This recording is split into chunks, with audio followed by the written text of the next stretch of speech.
हुआ, पुजारियों ने मंदिर प्रदान किया, बंद किया। अब गुरुनिधि उठा और भोग प्रसाद उठाकर खाने लगा। अंधेरा जानकर अपने वस्त्रों को निकाला और मंदिर के जलते हुए दीपक के घी में लपेटकर और दीपक उसी पर गिरा दिया। उस दीपक को महादीपक बना करके उसे जला दिया। मंदिर में खूब रोशनी हुई और थोड़ी आवाज हुई। पुजारियों ने चोर समझकर मंदिर खोला और उसे बहुत पीटा और उसका निधन हो गया। यज्ञदत्त ने शरीर त्याग दिया। उसके अपने अपराधों का फल उसे मिला कि उसे उसकी जो मृत्यु हुई वो पीट पीट कर मारने से हुई। लेकिन शिवरात्रि के दिन पूजन का दर्शन किया उसने और परमात्मा के मंदिर में अपनी उपस्थिति रखी। महादेव के शरण में गया और अंतिम समय में प्रसाद खाकर मरा। इस वजह से महादेव ने अगले जन्म में उसे राजा का जन्म दिया। वो एक राजा बनकर जन्मा। नाम है राजा दंभ। और इनके जीवन का एक नियम है कि ये पिछला जन्म इनका याद है, इसलिए पूरे के पूरे इनके राज्य में दीपदान होता है। गौर से सुनिएगा, दीपदान का महत्व है।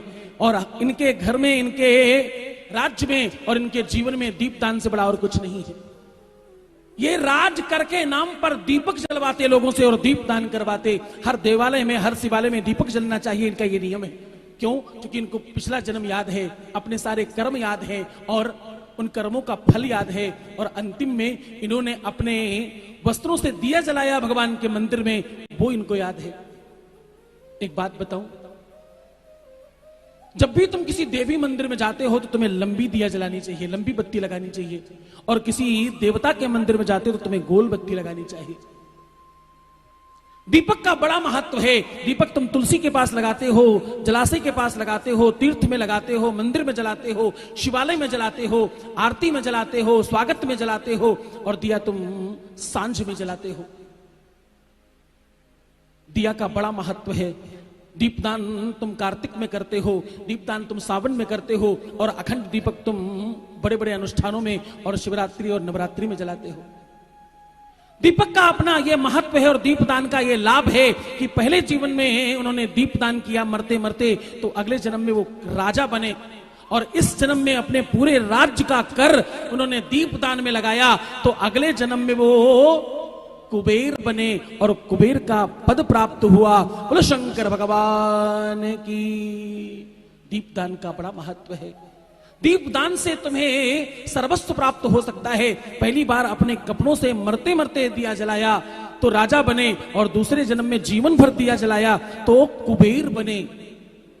परमात्मा से ज्यादा धन देने वाला पूरे विश्व में कोई और है नहीं। ये बड़ा उदाहरण है। कुबेर मालूम कौन? जिनकी तुम दीपावली में पूजा करते हो। कुबेर कौन? देवताओं के खजांची। कुबेर कौन? तुम्हारे जीवन में कितना धन तुम्हें दिया जाएगा वो निर्धारित करने वाले कुबेर हैं। तुम्हारे जीवन में कितना तुम धनवान होगे वो निर्धारित करने का पूरा दारोमदार कुबेर पर है और कुबेर ही तुम्हें देते हैं। उनका नाम कुबेर है।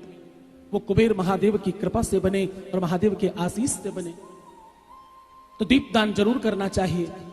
अगर तुम 7 दिए अपने घर में बनाकर महादेव को हर सोमवार चढ़ाते हो तो 3 महीने तब होंगे जब तुम्हारे घर के जो आर्थिक संकट है वो समाप्त हो जाएंगे। अगर तुम उड़द की दाल के आटे का दीपक बनाओ चौमुखा और घर से जलाकर मंदिर शिवालय तक लेकर के जाओ तो तुम्हारे घर के किसी भी प्रकार के तंत्र मंत्र उल्टे सीधे रोग और व्याधि विपत्ति सब समाप्त हो जाती है और घर में खूब बरकत होती है और धन टिकने लगता है आपके घर। आप तेल का दिया जलाते हो तो विजय श्री मिलती है। घी का दीपक जलाते हो तो शुद्धि और धर्म में वृद्धि होती है, धन की वृद्धि होती है, वैभव संपदा आरोग्यता प्राप्त होती है। और अगर तुम सरसों का तेल जलाओ तो विजय श्री और तिल के तेल, सफेद तिल का तेल अगर आप जलाते हो तो आपको रोग से मुक्ति मिलती है और हर जगह आपकी जय जयकार होने लगती है। दिया के हजारों उपाय हैं और हजारों प्रयोग हैं। सूर्य जी कहते हैं दिया के बारे में और लक्ष्मी तुम्हारे घर में किस कदर और बढ़ सकती है। एक बात तो तुमने जाना कि महादेव की कृपा से कुबेर बना जा सकता है। अब अगली बार तुम जानोगे कि लक्ष्मी प्राप्ति का दूसरा कोई साधन ही नहीं है। कितने प्रकार के दिए जलाने चाहिए और दिया कैसे जलता है और दिया क्या क्या लाभ है जीवन में। दिया क्यों जलाना चाहिए, कैसा जलाना चाहिए और कौन सा दिया तुम्हारे जीवन में अंधकार लेकर आता है और कौन सा दिया तुम्हें पूरी तरह से बर्बाद कर देता है और कौन सा दिया तुम्हें आबाद कर देता है। कौन सा ऐसा दीपक है जिसे जलाने के बाद तुम्हारे हर मनोरथ सिद्ध हो जाते हैं, और कौन सा ऐसा दिया है जिसे जला देने से तुम्हारे घर में धीरे धीरे धीरे धीरे सब बर्बाद होने लगता है। ये सारे प्रश्नों का जवाब सूत जी कहते हैं कल देंगे। समय का बिल्कुल सही समय पर ध्यान रखें और समय पर आए ताकि आप समय पर वापस